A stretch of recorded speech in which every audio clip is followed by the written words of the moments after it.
Hey, hey, hey. Welcome, welcome. Hey, everybody. It's me, Regina Allison, aka Money, your girl with the prospects. It's me, Regina, CEO of Research Pro, Prospect Development Consulting, helping you blow your fundraising goals out of the water. So I'm excited to be here because it's Thursday. It's my day. If any of you, like, if you know me, like, personally in real life, um, and you follow me on Facebook at all, then you probably know that Thursdays are my power days. So it's my day. Really excited to be live and grateful for the opportunity to go live. Um, it's been a busy week. It's been a busy couple of weeks since I've been back from sabbatical, and I'm still like processing sabbatical and thoughts and new ideas and new identity that bubbled up during sabbatical. But so I'm back at it though, back identifying prospects, working with a local organization right now, local to Columbus, Ohio. They're actually part of a national network, and it's the Columbus, Ohio affiliate. I'll provide more details about that organization once we're done with all the amazing work. I will say that over the last week, we did a wealth analysis we screened 1,000, just over 1,000. Um, of their individual donors and identified over $100 million in capacity so far for people that are already on their donor list, already giving to them without much solicitation, if any at all, already attending their events, participating in their programs, already on the list, already have the contact, already have the addresses, etc. So $100 million in capacity. So I'm really, really excited about that, and we continue to dive into that um, over the next few weeks, as well as identifying new prospects for them. And that particular organization is we're currently engaged in an Embark partnership. And the Embark partnership is the 1 month partnership with Research Pro, where we identify your top prospects within your existing constituents, as well as identify new prospects for you. So if you're interested in like $100 million in qualified capacity, reach out. Let me know. But that is a segue of sorts to the topic of today, power to the people, and really wanting to dig into the power of individual giving and to encourage us to stop overlooking, stop ignoring, stop sleeping on those individual gifts.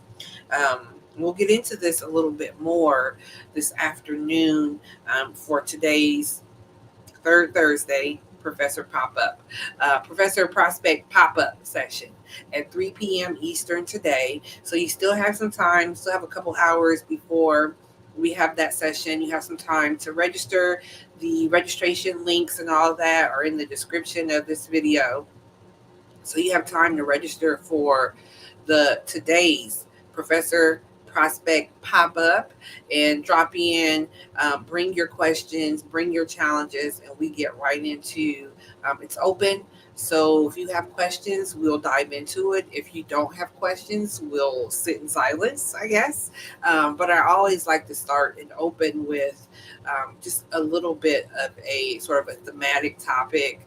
And today I'm going to be talking about power to the people and really the power of individual giving. And so continuing to flesh this out and think about ways and find new ways to share this with nonprofit leaders, frontline fundraisers, nonprofit boards, people, advocates, etc., to really help them understand where they should be focusing, what a comprehensive let me rephrase the where they should focus. More about where what a comprehensive advancement model looks like, because it's not about choosing or focusing on one type of giving versus the other.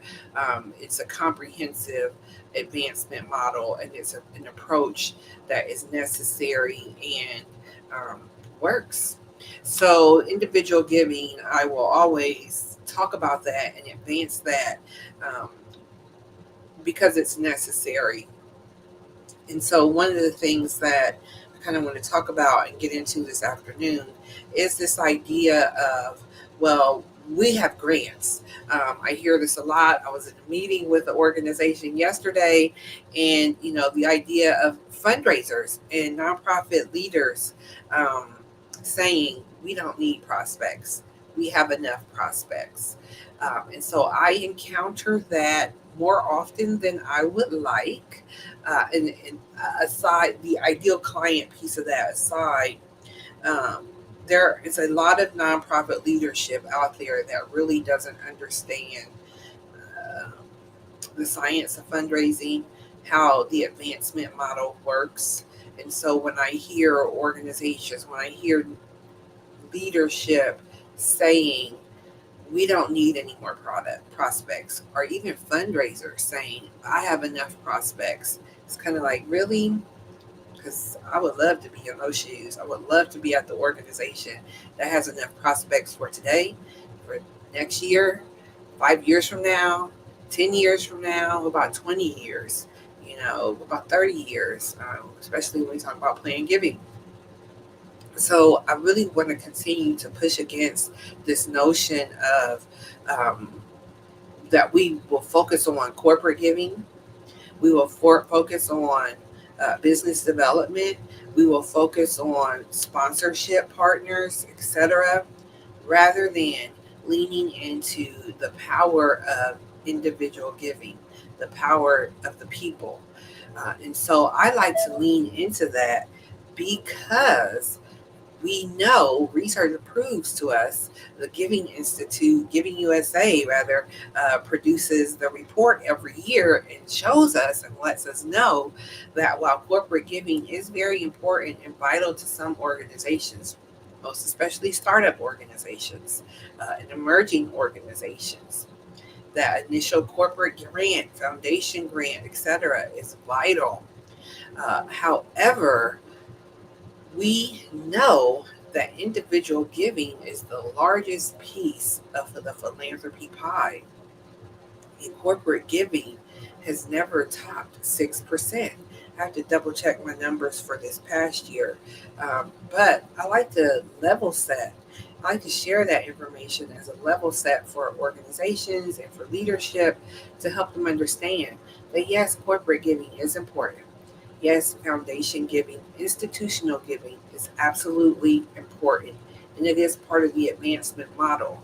However, individual giving is just as important, if not more so. And individual giving is necessary for a robust, successful, and sustainable advancement fundraising model.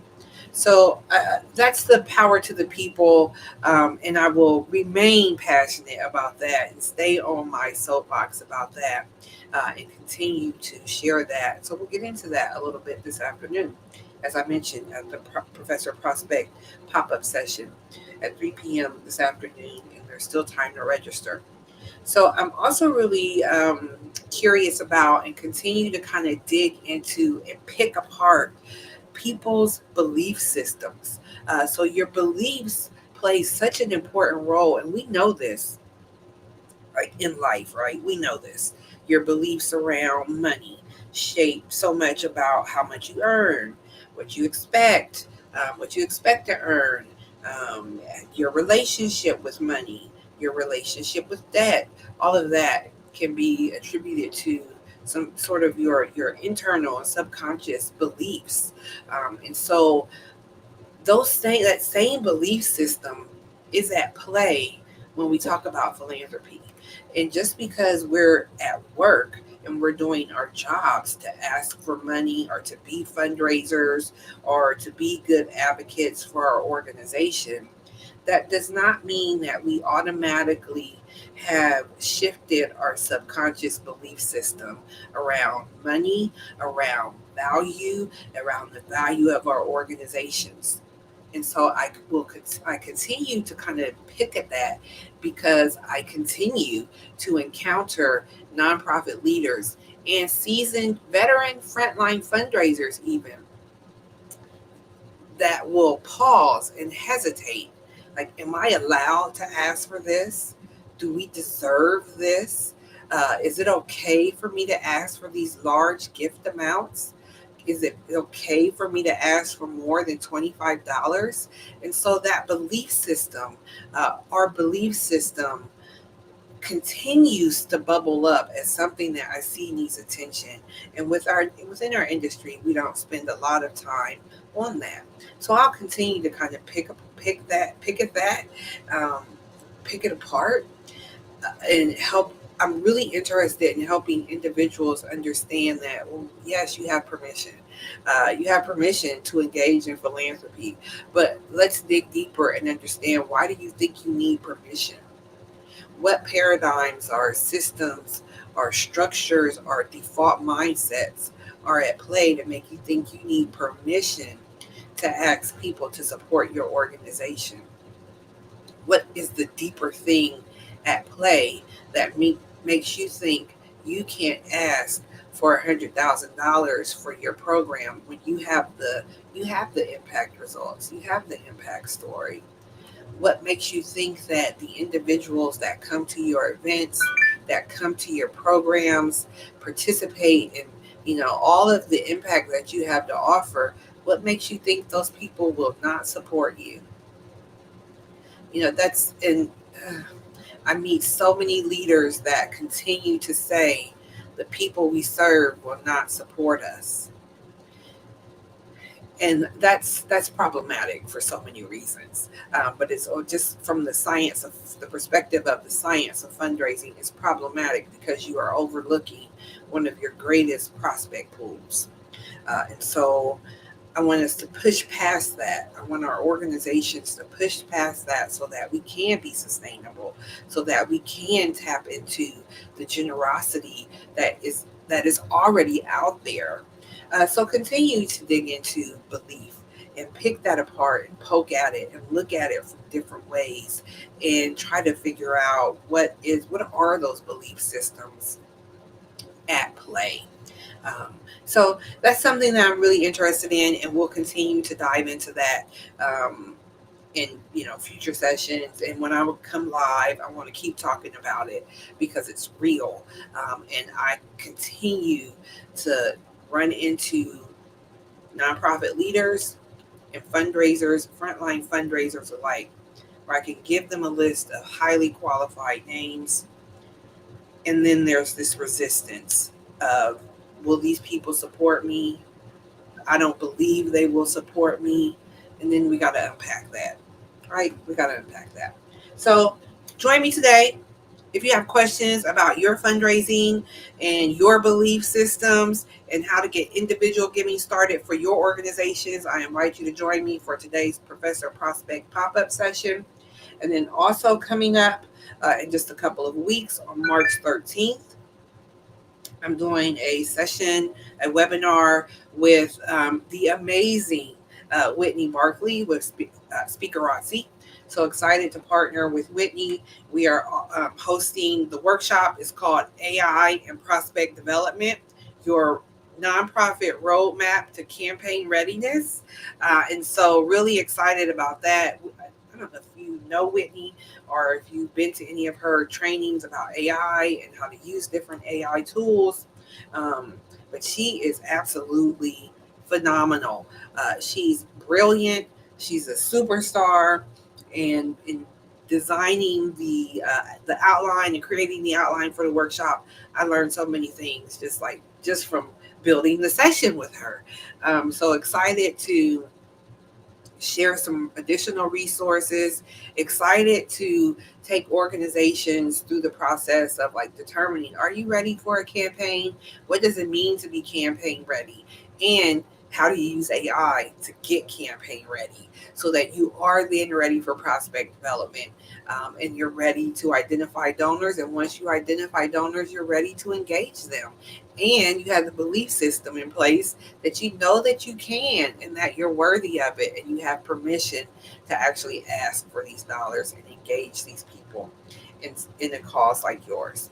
So that is also coming up. The registration link for AI and prospect development, your nonprofit roadmap to campaign readiness, is also in the description of this video.